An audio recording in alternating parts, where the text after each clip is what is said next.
So, wife, what you cooking today?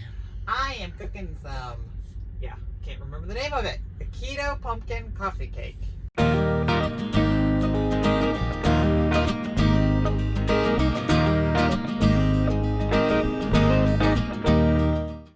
Hi everybody, I'm Judy. And I'm Jim, and welcome to It's a Highway Vlog, where you get to travel the country with us, and you don't even have to leave that pumpkin patch. So while you're just sitting there waiting on that great pumpkin, don't forget to like this video, hit that little subscribe button wherever it's at, and don't forget to ring that bell. Ring that bell. So you don't miss a thing. Hey everybody, welcome back to It's a Highway Vlog, and we are doing something we haven't done in about a month, and we thought we would get back into making these. When we first started, we made videos on Sundays, and we called them Sunday Cooking on the Truck. Well, we haven't done that for about a month, and we thought we would do one today and include a little bit more of I don't know, family time on the road, because for us, there's, three things that are very, very important: church, family, and food.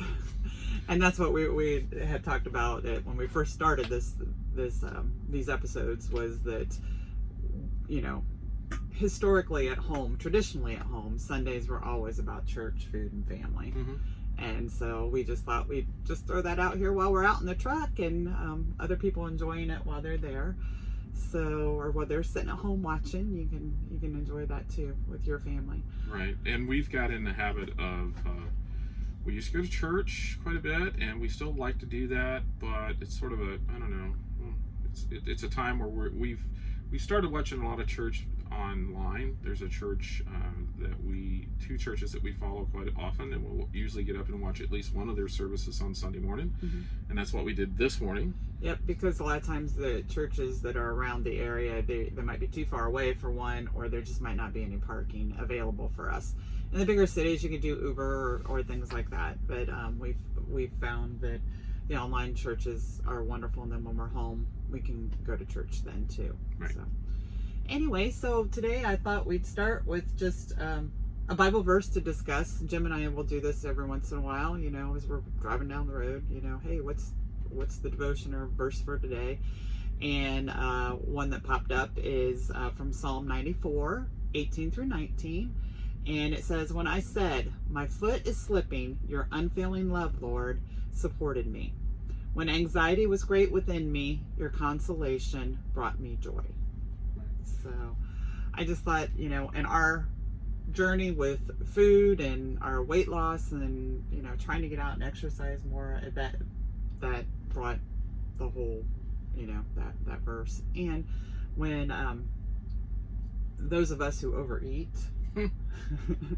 sometimes it is due to anxiety. Sometimes it's, we just do it out of, pure habit. We are both stress eaters. If something stressful happens, we just go, first choice, go to the food, where we probably should be going someplace else. Hint, upstairs. But, we don't do that. My comfort is in food. It's always been that way. Times of stress, I'll eat, and when the stress is gone, I'm still eating. Yeah. And so we are sort of struggling with that now a little bit. It's not so much that it's a stressful time, it's a little bit of a time of uncertainty for us. We're eventually going to be getting out of this truck, if we can ever sell the truck, and into a new truck in the spring. And so our lives have been sort of turned up a little bit with this impending move and trying to move stuff out of the truck. We actually thought we were getting into another truck earlier this year, and so we moved like all of our winter stuff out of this one, and so now we find, hey, where's that? Oh, it's not in the truck. So that's sort of a little bit of a stress. And so truthfully, over the last month or so, we have sort of went off the rails with eating properly. And that's when this verse, I just thought about it, because it's my foot is slipping. When those of us who struggle with weight loss are always, it's like we're up or down, we're up or down. We might stay the same for a little while, but we're always like so down about the fact that we slip, right? And we fall sometimes. Well, we've slipped, but we haven't fallen, at least this time. So we're trying to prevent that. This is the horriblest time. Is that a word? Horriblest? I don't think so. Most horrible. Well, the worst. How's that?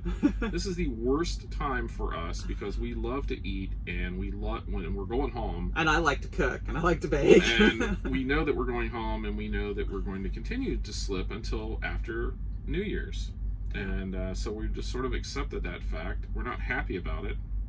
But then again, you know, we need to talk to, you know, God about that, because he's there with us every step of the way. When we fall, when we slip, when, you know, he's there, right there beside us. He's going to pick us up. He stays busy with us. And so, yeah, we're trying to get back on track. Now, we haven't really slipped horribly. I mean, I have put on a little bit of weight, not much, 5 pounds.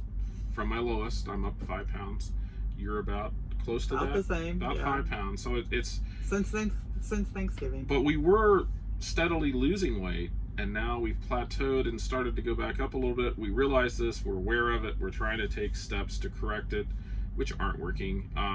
And so I think it's just like most everybody else. After the new year, we'll get a new start. Yeah, and the verse that, you know, we were talking about, that God gives us consolation and provides joy in those anxious times, you know. So this is our joy.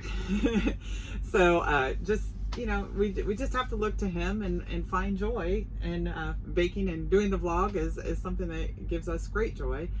And I was reading actually a memory on Facebook about a guy at a dock the other day that, or not the other day, it was a memory, so it was years ago, but it just came up in my feed, and I'm like, oh, that is so cool, where a dock worker had to go out and tell another driver that he's gonna have to wait for us because they needed whatever we had off of our truck. And right. It was just, you know, the guy had probably been sitting there for a while already, and we pull in and he's like, oh gosh, I gotta go out and tell this guy he's gotta wait. And the guy, just with absolute joy in his voice, I witnessed it, was just like, that's all right, take your time, I don't have anywhere to go. And just was so pleasant about that. And he probably has no idea how much impact that had on me, you know, when I was just standing there and made my day, you know. So when you see joy in other people, you know, God's helping that person provide that joy for us. So just today, take a look for those people who can share their joy with you, and this is a great season to do it in. So we're going to share our joy with you, which is cooking. Yes. Well, at least this is a keto friendly version of a pumpkin cheesecake. It is so good. Yes, I love this. It's gluten free. With me and my gluten issues, I really miss pumpkin pie. It's my favorite dessert of all time. This actually, I think, might be more of a favorite. I like it better because I'm not a big pumpkin pie fan, but this has got the cheesecake in it with a crumble top, and yeah, this is really good. It's yummy. So I guess let's make some cheesecake. Yep, and be patient with the video because Jim's going to do a little bit and I'm going to do a little bit because he's got to do some whisking and some cutting up of paper and things like that. Yeah. That's his job. We share in this. All right, let's get started. All right. And actually it's got some cheesecake in the middle. And this is the pan we'll be using, and it's about 10 servings. And each serving is about 258 calories and only is 5 net carbs. So it's really keto friendly. Yep. So if you look at your pumpkin pies or your other, you know, pumpkin lovely desserts that we make, it's really low carb and keto friendly. So if you have any diabetics in your family, this is a wonderful dessert for them too. Okay, let's make it. Yep. Sounds good. All right, so the first thing we got to do is we got to line our little pan here with some parchment paper, and then we got to spray the sides because this makes it so much easier to get out of the pan. And it's pretty easy, so it's parchment paper. So what I do is I just quickly fold a piece of square parchment paper in half, and then I'll fold it again, and I'll fold it again. You know how big your square is? Oh, no idea. And I fold it again. So my square is just the size of the sheet. So I think that is like 18 inches long. And so what I do is I end up with this little dude. And then I just sort of eyeball it on how big I need for the pan. I'm going to make it slightly bigger than the diameter of the pan. It's all eyeball stuff. And then I just grab my scissors, sort of cut a small semicircle. It's almost like doing snowflakes. It's a cone. But a little bit different. So it looks like a cone. And then when you unfold it, voila! Like it's a circle. That just goes in the bottom of the pan. This sort of pressing it in there. That's what you get. And then it also asks for you to grease the pan. And then we just use Pam olive oil, which is gluten-free, I think. Maybe not. I don't know. Yes, anyway, it is. Somewhere. Gluten-free, and then I'm just going to spray the pan around the outside. As long as you don't get the one with the flour in it, you're good. There you go. There we are. That's it. So here's all the ingredients that Judy's got for this cheesecake, and we're going to link the ingredients below. There'll be the recipe and everything, and so you can see. So this is what she starts out with. She's got some pumpkin. This calls for coconut flour, so it's gluten-free. We have some monk fruit sweetener that we use. That's why it's low calorie. Well, just a can of canned pumpkins, a few other spices, and of course the cream cheese. Cheesecake. Possibly and the butter. best part. Gotta have butter. So we will link that up in the description below, and now let's get started. All right, so we start off with softened butter, which I threw mine in the microwave because it was hard, and then it wound up being melted. But I've done that before, and it doesn't hurt this recipe at all. And then I add half a cup of monk fruit sweetener. Some people might not know what monk fruit is, but that's what it is. And it looks pretty much and measures just about like sugar, right? Except for when you measure it, comparing to regular sugar, you use less of the sweetener than you do of regular sugar. And there's things online. I can never remember. I have to look it up every single time. But this recipe is actually made for sweetener, so it's a half a cup. So that's what we used for that. Okay. And then next we will need to separate the eggs, which I'm going to let Jim show you a little trick about that. So I'm going to grab the mic from him and give him his utensils, and the eggs are all sitting back here, James. All right, so we learned a little trick on how to do eggs. You got to separate the egg yolks, and we're going to use a bottle. Yep. And so what we do is we just break the egg. Our son actually taught us this. Yeah, see that? Mm-hmm. Professional right there. Yep, professional. I missed it. Set that right there for now. So what you do Okay, here, let me get closer. is you squeeze the bottle down, put it on top of the yolk, and it basically squeezes the yolk right out of there. So look at that. Isn't that cool? And That is so cool. I got yolk in there, and so now But anyway, that's how that works. In the real world, it would, do a really good job. But this is not the real world. We got the egg whites separated here, and so now we have our handy dandy little Hamilton Beach mixer. So we're just going to whisk these up real quick because my hand gets really tired, doing it. If you try to just whisk it by hand. So let's see if we can get this going here. And we'll show you what it looks like after he's done. So we changed bowls. The other one was just too small because I forgot how much you get, and so the instructions are to whip this until you get stiff peaks. And look, we have stiff peaks. Woo! So that's ready to go. So Yep. After I get the rest of it started, or get the rest of it took going. about a minute to do that. Yep. So Very good. You timed it. I ready? seemed like it'd take forever. So, all right, I'm going to switch you out here. All right. Okay. Now we need a teaspoon of vanilla. Yummy, yummy vanilla. I about panicked today, you guys, because I was planning on doing this today, and I looked at my cupboard, and I'm like, I think we have a little tiny bit of vanilla. Thank goodness for Jim, who found this up there in the cupboard. So that's 1 teaspoon? Yep, 1 teaspoon of vanilla.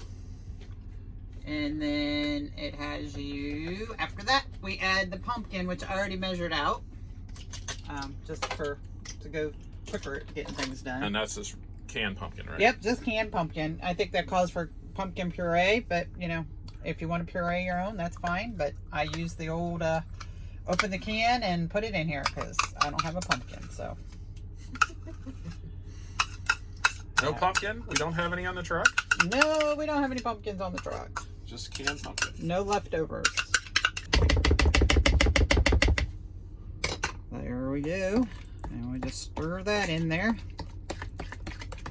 So that's the vanilla, pumpkin, butter, sugar, or sweetener. And I think the recipe says to mix it, but I've stirred it all this time, so it's come out okay.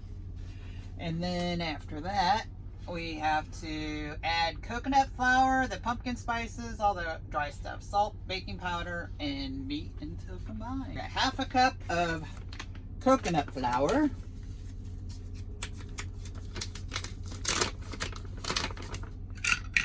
Is this the recipe you always complain about, saying that you have to use like every measuring cup? Every measuring cup. because What is it, every half a cup? yeah, because every measurement is like Well, the sugar, or the sweetener. It's got sweetener in every layer of this, or every part of it, and it calls for like a half, a third, and a quarter. You know, so I'm using every one that's out there. Whoops, there's our eggs. There's our whipped eggs. Yeah, those are yummy, yummy, yummy. And then a half a teaspoon of baking powder. Baking powder, not baking soda. Baking powder, the blues. And then salt, which is a quarter teaspoon. See, here we go again, folks. I've used 3 of these now. That should not be a downer, because this is really good stuff. Should not cause you to say, I don't want to do that. I don't want to have all those dishes. And just make Jim do them later. Ha ha ha. And then the pumpkin spices. Where's my pumpkin spice? There it is. Pumpkin spice, which has got everything nice in it. Isn't that a saying? Not really. Oh no, sounded good to me. And this, by the way, is a teaspoon, so that works good right there. And now, because I'm a forgetful person, I just want to make sure I got all those ingredients up there and there. And so we got the eggs, the flour, the fruit, the monk fruit, butter, salt, baking powder, extra vanilla, pumpkin, and pumpkin spices. And none of you can answer me out there, but I hope I got everything in there. You know, I'm getting to the age where I think I have to check off, you know, the list of things and the instructions. Okay, I did put that in there. Okay, I did put that in there. Probably be a good idea. Actually, what I should really get done doing is taking everything and putting it over there when I'm done. But that wouldn't help with the... Would this be too rational? Monk fruit and the other stuff. Because there are some things that I need more than once for this particular recipe. So, after this gets all combined well, then I believe the instructions will tell us to pour it in the pan. Pour half of it in the pan. So, spoon half the mixture into the baking pan and smooth evenly. Make your other stuff first. Oh, I forgot the eggs. Oh, we forgot the eggs. See, I asked you if I forgot anything. Oh, dear me. So the eggs go in here. The egg whites, I should say. Yeah, and you fold them in. You fold them in. Which I'm not a folder, but, you know. Anybody else out there hate folding? I always wind up stirring. And that goes with clothes, too. Don't fold them at home. We just throw them in a pile and call it good. All right, so folding, the technique, my understanding is you do this. Yeah, you try to not stir it so much. You know, you're just sort of trying to loosely mix the ingredients together, but, you know. But I get impatient. Yeah. Because they don't. Because I kind of want them to go all the way through. So, you know, comment below if this is a correct folding technique. It's not. It's not. You want to do it? You can do it. I usually do it. Yeah, you do. But I didn't want to switch the camera around again. So you're going to let me put it in the pan? Yes, I am going to let you put it in the pan because I hate doing that. All right. That's what teamwork is. I'll let you finish folding. All right, so we switched out. I get to do the pan dropping, I guess. So dropping. Well, what we do is we use half of this, and then there is another layer, and then we use it to cover it up. So I just usually take about a rough estimate there. And We're all about rough estimates in case y'all haven't figured that out yet. We should have our own rough estimate cooking channel. So all I'm doing is I just sort of spoon it over into the pan. Get about half of it in there. All right, I'm going to get the pan now. Here we go. Yeah, so that is about half. And I will set this aside. And then I just take my spoon and sort of have to hold on to one side here. Yeah, Jim's a lot more patient about this because that's why I have him do it, because I just have no patience for the paper inside. Yeah, this is my job. Every year I get the jobs that require patience while my wife gets the impatience. So, yes, I get the dump, pour. That's me. yeah, So that looks Says good. just spread as smoothly as you can, is what the Smoothly as you can. instructions say. It's really So not gonna make a huge it all difference. goes in the same spot. Yeah, because it's all going to be really good. I'm Yeah. just trying to push it out to the outside so it actually, you know, is all the way out. So there's more of it, or at least it appears there's more of it. That's all I want. So, okay. All right. There we go. I will put it back to us. All right, so the next step is Judy has to preheat the oven. So she's going to show you how we do that in our truck. It's a convection oven. With inside the truck, I have to wait until now to preheat because I had to soften my butter and my cream cheese and stuff, which needed the microwave. So since it's all in one thing, I had to wait till that goes. So we've had friends who've shown us they don't know how to use a convection oven. There's a button up here that says convection. So I hit that. And this particular recipe in a regular oven calls for 375. Convection ovens, usually you have to put them lower. So for this, for 375, it's 25 less, so it's 350, right? Right. And so 350 is right here. Yeah, there's little temperature markings. There you go, underneath the numbers. Yeah. I don't know if you can see them. And then you hit start, and that preheats the oven, and then it'll eventually beep when it's ready. All right. When it's ready to go. So now, Okay. all right, I have, and you've probably noticed, I have these containers that I kind of make as dual purposes, but these are really cool, and I'm just showing you how this works. But the Rubbermaid containers, and they really seal really tight, and they stack very nicely in the refrigerator. So I can put two, you know, in our little refrigerator, stack them on top of each other. Those are for what we cook and we bake, and then eventually it was what the cheesecake, coffee cake, whatever it's called, is going to be stored in. Right, but not for long because we'll eat it. Yeah, it gets eaten too fast. But trying to find a spoon here. So that's your cream cheese. This is my cream cheese that I softened again because I am unprepared to do what I'm supposed to be doing, which is And I making think sure I set out things so they soften. I think we've talked about it in the past. This is actually a microwavable rice cooker. Yep. That serves as our cooking pot in the truck. So it's just Yeah. made out of plastic. We can throw it right in the microwave. And mixing bowl, because mixing bowl. that's what I usually use it for. Yes. And back here, again, let's go figure out how much of the monk fruit we put in this one. Oh, this one's only a 1/4 cup. Oh, that's an 1/8. Oh, no, it's a 1/4. I lied. But, oh, it shows me where an 1/8. This is pretty cool. I never noticed that before. It shows me where an 1/8 of a cup is on that 1/4 of a cup.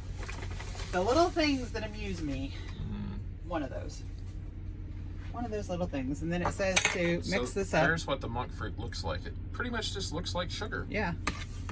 Looks like it.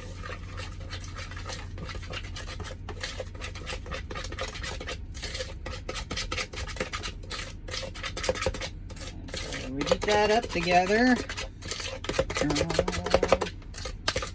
And yes, Jim always makes fun of me because I always make noises when I'm doing stuff. It's sound effects. You gotta do it. Just gotta do it. This makes my beating go a lot faster. My left hand gets tired, I have to start with my right, and that's just not pretty. All right, and then we need another teaspoon of vanilla. If I can figure out what I did with my teaspoons. Jim moved it. I blame him. It's all his fault. Always is. Teaspoon of vanilla.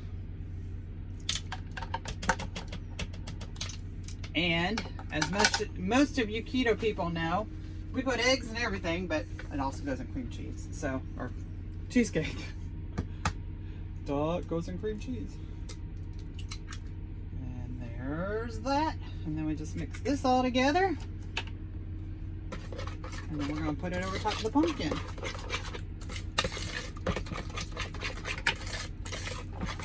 And by the way, you know, I get a lot of exercise in stirring. My left hand gets really strong. My right hand does nothing. So when we're talking about, you know, our health and our moving and exercising, you know, keep ourselves healthy, I'm going to just call this a mini exercise. If you stir hard enough, you really get your heart rate going.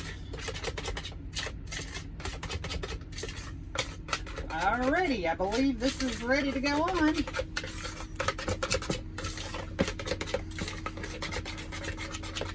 Want me to dump it?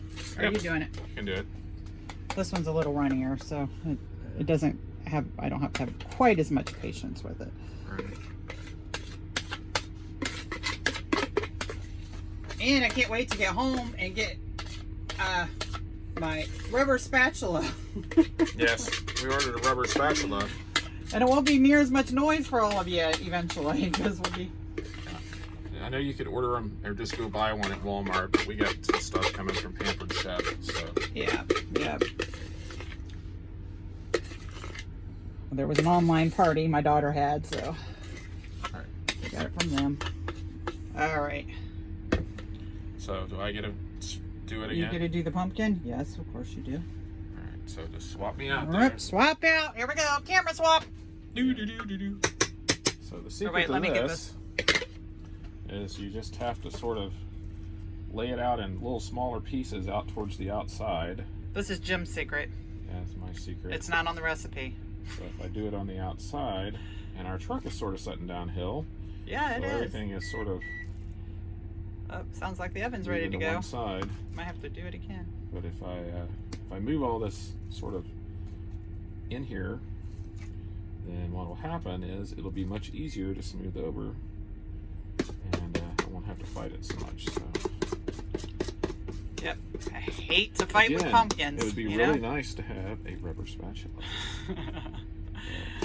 Yeah. Okay, we'll try this and we'll see. That bowl over there he's using too is a collapsible bowl, so it's really cool for storage in the truck, because we don't have to. So what I do It doesn't take up a lot of space. is just sort of start moving pumpkin out to the side. And this is the pan that we greased earlier, so I'll just sort of work with it a little bit. Get everything out to the side. And it doesn't really matter if you get some of it. Now the pumpkin will sink, and it's supposed to be 3 layers, but a lot of times it doesn't quite make it to 3 layers. And so that's what we're trying to do here. And it'll get mixed up, but it's okay. It's all good. Yeah. Now, if you're looking for purity, you know, you can take your, you can figure out how best to do it. But this is how we do it, and it tastes good. So to us, we're not about looking pretty. The middle layer today seems to be a little runnier than it normally is. This usually works out pretty good, but today it's like everything, what I just put in there just sort of sunk to the bottom. Are you saying I messed up? Well, I don't know if you did or not. It's a little different than it normally is, but I'm sure it's going to taste the same. So Can I anyway, put flour in that? Oh, no, we don't put flour in that. Never mind. I don't know if we do or not. So Anyway, I forgot to double check my ingredients and make sure I used everything. So y'all know if we messed up or not, and we'll still put it out there if we do, because so there we go. cooking is a science, but sometimes it's an imperfected science. Yep. So that's what we got. So I'll go ahead and scrape the rest of this out, do a little bit more tidying up, and then we can go ahead and go on. Yep. Okay, so you got one last layer to make, right? One last layer, yes. And this is the crumple top layer. So I've got 1/4 of a cup already with softened butter. Or as I got It's a you little softened. beyond softened there. Speaking of which, we figured out, we think what happened with the cream cheese is it was still, I had softened it in the microwave, and I think that's what happened, why it was so runny. So just soften your cream cheese. Set it out a little bit before you're ready. I put it on for too long, obviously. So I don't think it's going to matter, but this is dangerous, but I don't have too much left in here. So I'll have a mess to clean up. Imagine that. I always say if you're baking and you don't get any flour on you, It's just not then baking. you're not baking. You're not doing it. Of course, some people wear aprons. Back in the day, that was the thing to do. We don't do that much anymore. Okay, and then we need 1/3 cup of monk fruit. Like I said, this is the 1/3 cup I've used for monk fruit. Yeah, we can find like 1-pound bags of this at Walmart, and that is a 3-pound bag. And we actually ordered that off Amazon. It turns out it's a little bit cheaper, and they just delivered it to the house. Yep. So we'll put a link to that below in the description if you want to go online and order you some monk fruit in a large bag. Yeah, it'll be right there. What is it? Is it 3? Yeah, it's a 3-pound bag. All right, so what do we got here? This is a teaspoon of cinnamon. So, and this all goes hope I don't grab that. And then you just mix it in till it's like a crumble. And then we're going to just put it over top of the... And again, this butter is supposed to be softened. I've melted this before and it turns out fine. So, depends on how big you want your crumps, I guess. Is that Crumbles? a term? Crumbles. Crumps? Crumbles, crumps, crumbly crumps. Yeah, we like to make up words. Yeah. We should probably start a thesaurus business. Or words that aren't words, but we use them anyway. We like to add endings onto words that don't normally need them. Yeah. Or make up words. Totally make up words. That is something totally unrelated, and you guys might not even be watching at this point in time, but I just wanted to point out something that we do in the Midwest that most other people in America don't. We like to end sentences with prepositions, or we like to put in extra words, like, where are you going to? Or where are you coming from? I don't know why we do that, but we do. Yeah, where you at? Where are you at? Where you at? Instead of where are you? Where are you at? We add those prepositions with nothing else, just the prepositions at the end of the phrase, and, And it's proper English, I believe, but I don't think it is. Grammatically speaking. I think a prepositional phrase is supposed to have like more than just the preposition. Hence the term phrase. Yeah. So anyway. I don't know if my high school English teacher is on this or not, but I should get her on it and she could answer it for us. We'll find that out and let you know. All right, so if you got your crumps made. Yep. All right, and then that just gets sprinkled on the top. Yep. And you just sprinkle it on top, just like a coffee cake, which is why this is called coffee cake. Yeah, but I call it cheesecake. We call it coffee / cheesecake. We use a cheesecake pan. We use, I guess it's we not use cream cheese, so it would be, cheesecake. So she's going to crumple that on there.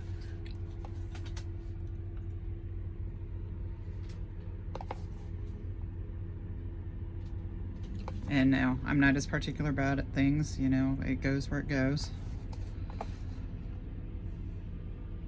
Of course, I'll give Jim the piece that doesn't have it if we miss some spots. I don't think that's fair. I usually kind of try to then just go like this and spread it through a little bit. So now that will bake for how long? I got to check the recipe now that my fingers are all done up. Magic. But I'm thinking 40 minutes or so, but I could be wrong. 40 to 45 minutes, I believe, is what it is. Okay. iPads are awesome when you're trying to... Yeah. It would be at the end of the recipe. 40 to 45 minutes, or until firm and the top is cooked. All right. And then you also put this in the fridge for, I don't know when you're serving it. Sometimes we do it for a day at a time because we're not going to cut into it. Yeah, Jim cuts into it warm. Don't let me fool you. It tastes good warm. Yeah, but if you want it to set up like a cheesecake, you have it in a couple hours in the refrigerator. It's not necessary. But anyway, so it's done, and we will put it in the oven for 45 minutes. Did that beep off? Yes, I think it did.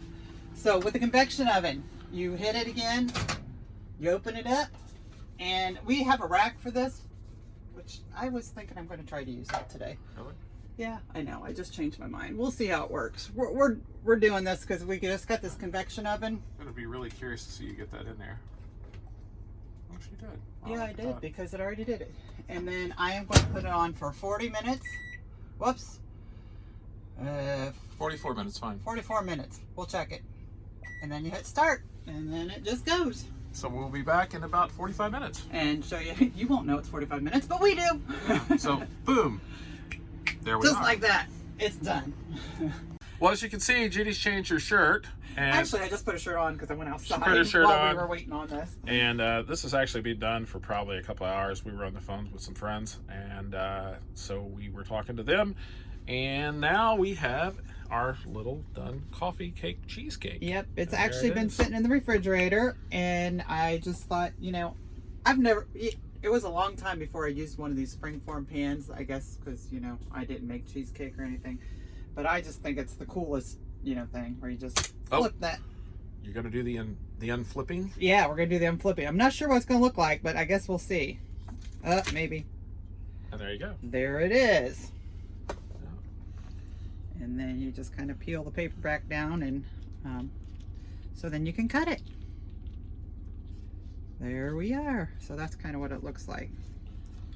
Yeah. Well, I guess I better get off here because I'm going to eat all of that here in a minute. It's about time for a slice just to see what it tastes like. but then you can cut this into 10 slices if you want, or smaller slices if you don't want as many calories. And again, we said what, 5 net carbs for this? Yep. So that's and it's good. 200 and some calories, 250 some calories. Right, and of course we cheat, and I put whipped cream on it, but whipped cream has no carbs, right? No, I don't know. Let me check that out, because I don't remember. We cheat too. You can also get, because I think this does have a carb. It has 1 carb in it. If you just make it with regular whipping cream, there's no carbs in whipping cream, where you can just stir it up. Regardless, so maybe 6 net carbs, but it's so good. Like I said, 10 slices of this. We might cut it into 12. We'll probably cut it up into more if there's any left. And just so you know, James, that's 1 carb per 2 tablespoons, not half the can. Huh. What do you know? So there you have it. Well, actually, it's right over there. Over there. We hope you enjoyed the video, and please like, and don't forget to hit that little notification bar thing down there, and subscribe, and the bell, and all that fun stuff. And hopefully we'll be doing one of these each week. So we hope to see you back. So have a good evening, and be safe and warm. Yep. And so long, everybody. Good night.